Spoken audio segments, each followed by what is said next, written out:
Welcome back to the channel, guys. Thanks for stopping back in. This video, we're going to be putting the sticky back chrome on the front bumper of the S10. I got some good feedback from the last Blazer bumper install that I decided to do a quick video for those of you that didn't know this stuff existed so we could get it on the front of the truck. If you didn't catch the Blazer bumper video, I'll try to put a link in this video embedded here so you can click on it and watch it. But let's go to the back of the truck and let me show you what I'm talking about. So the last video, I installed this Blazer bumper. It turned out great. Everything about it, I mean, the dimensions from here, the brackets worked out perfect. But that's not what I brought you here today for, is to show you this sticky back chrome. For those of you, this not only for S10s, they make this in various widths, and it comes in 18 and 20 foot rolls. And you can really make your car look good again on the bumpers if you have that chrome that's peeling off and it's faded, sun faded. But that's what it looks like.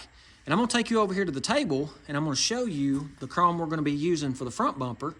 And we'll show you how I cleaned it and got it to stick and got it put on, and we'll end the video. So stick around. Okay, guys, here's what we're going to be using today. I got some scissors, I got some red Scotch-Brite pad. I cut up into little strips. I'm going to soak them in wax and grease remover to get all the sticky stuff out of the track where we're going to stick this chrome. I'm going to use an SOS pad. I'm going to clean my bumper up real quick. I don't know if you guys have ever done this before, but when I was growing up, this is what we had to clean chrome with. It takes the rust off, it shines it back up, and it doesn't scratch it. I use the scissors to cut this up, and you'll need a utility knife to cut this chrome with. But this is what I bought.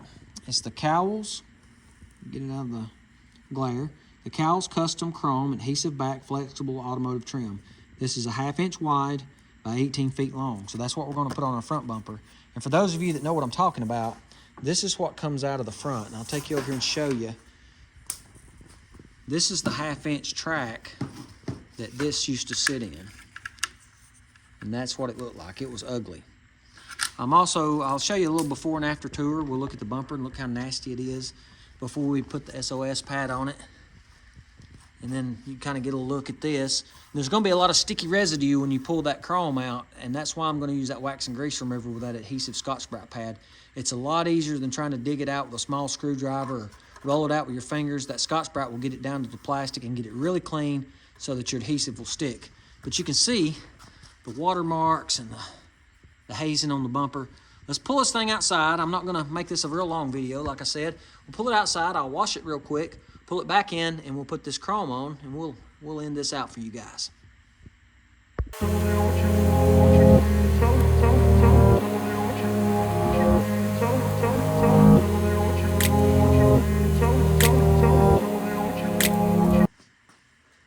Okay, guys. I pulled the truck back in after washing the bumper with the SOS pad, getting it cleaned up. I even washed the plastic with the SOS pad. It's as much time as you want to put in it is how clean and shiny you'll get this bumper. So what I did, I've got my Scotch-Brite pads with my wax and grease remover.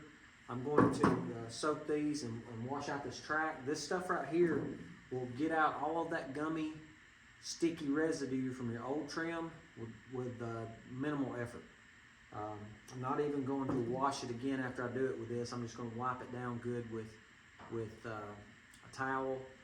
This is the same stuff they use when they prep cars, when they paint cars. After the primer coat, they'll wipe it down and they'll paint right over it. So I don't have any worries about sticking that adhesive strip to this bumper. So we'll get it you in on a close-up and show you what I'm doing, and the grit and grime that'll come off this thing, and then we'll stick the trim in here and we'll finish it out. Okay, guys, what I've got here, I brought the bumper in, or the truck in rather, and I've blown it off with an air hose, wiped it down good, get it good and dry. I'm going to take my Scotch-Brite pad and I'm going to soak it with some wax and grease remover. Then what I'm going to do is get in this groove, and I'm going to clean this bumper multiple times, because once you think you've got it clean, look at all that grit and grime and gooey the adhesive that came off that chrome piece before. So this is what I'm doing. I'm gonna do this multiple times because you'll clog up several pieces of this Scotch-Brite pad. When you think you've got it clean it again. This is this, like I said, this is the same stuff they used to paint cars with, but we're gonna make sure we get all that old adhesive out of there. So I'm gonna get you set up. We'll do a quick time lapse, get this done, stick the chrome on, and finish this out. Stick around.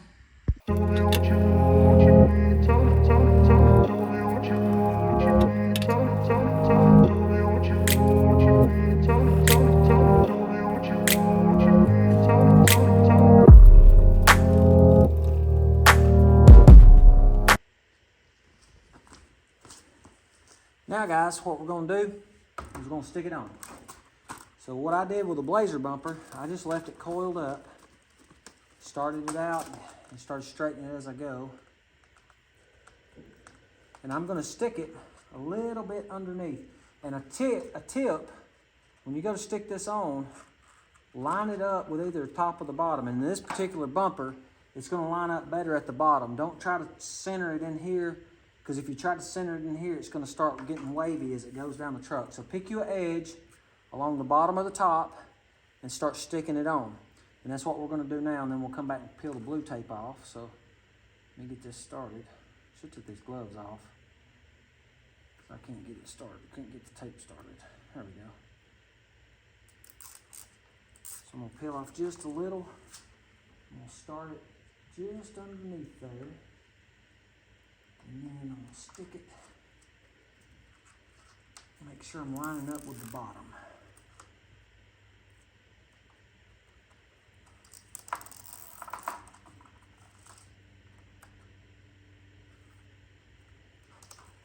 That way we're good and straight.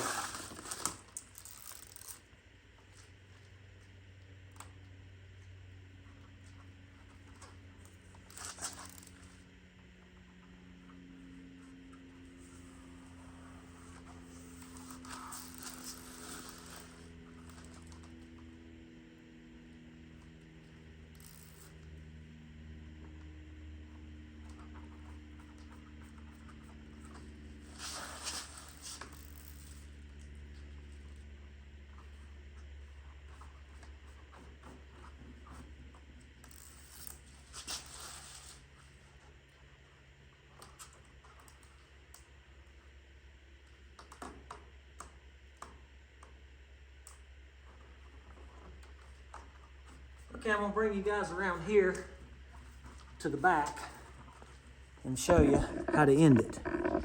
So when we come around here, I'm gonna try to stay out of your way, is you want to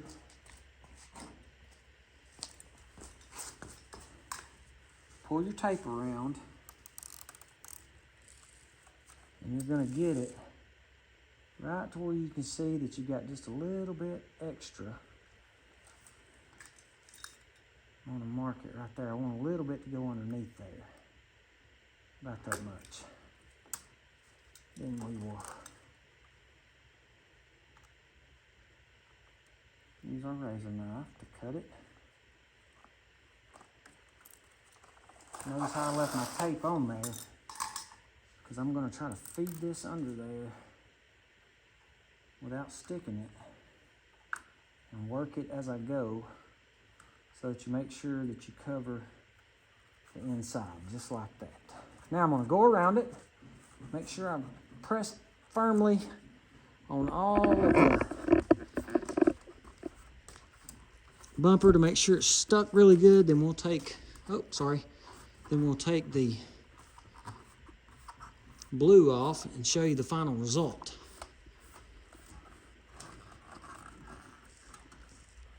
Okay. Now let me get my razor knife back, because I can't peel that blue stuff off.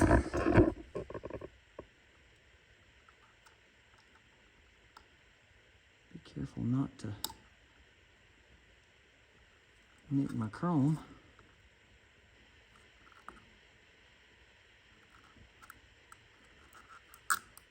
There we go.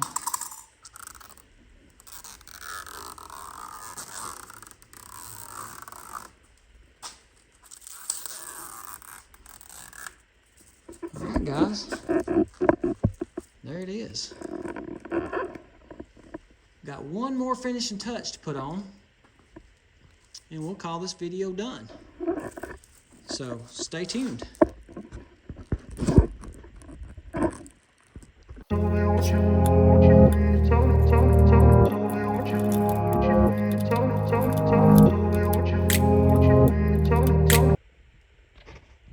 Hey guys, one last thing I wanted to show you. So when you look at the edge of this chrome, you can see it's not very thick as compared to the factory piece that comes out. So you see this factory piece?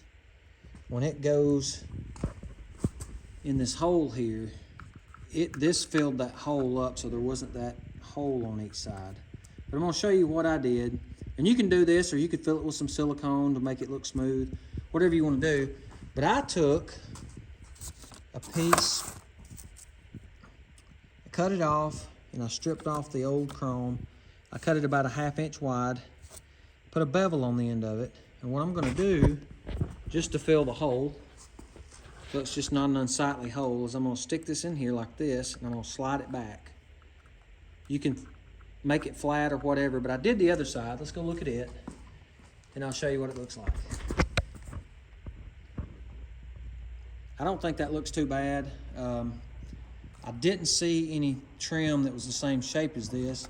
But like I said, you could fill this with silicone, or you could heat this with a heat gun and press it in. I didn't want to do that. I just wanted something quick and easy. You know, if you want to stick a little bit of glue or something on here when you push it in. But it's pretty tight. And from, you know, a couple of feet back, you can't really see it. It doesn't really look unsightly. So that's just something that I suggest. I wanted to show you guys that before you stuck this on there and then say, well, DT Performance didn't tell me there was going to be a big ugly hole right here, you know. So that's just some ideas, but just keep in mind when you buy this, it's thin. It's not the same shape as your regular molding, so it doesn't completely fill this hole. But maybe you'll still be interested in doing it because it really looks good, guys. So I'm gonna give you the final tour and we'll close this video out. All right, guys, that is it. Check this out. Brand new piece of chrome in an old, crusty looking bumper with a cheap SOS pad and some stick-on chrome that will last a long time and make a tired old crusty bumper come back to life. That is going to end out this video. I hope you liked what you've seen. Thanks for stopping in, guys. If it's your first time stopping, thanks for stopping. If you're coming back, a returning subscriber, thank you for subscribing. If you hadn't subscribed, hit that subscribe button. Like below, comment, let me know what you'd like to see in upcoming videos. And with all that being said, guys, we will catch you in the next episode.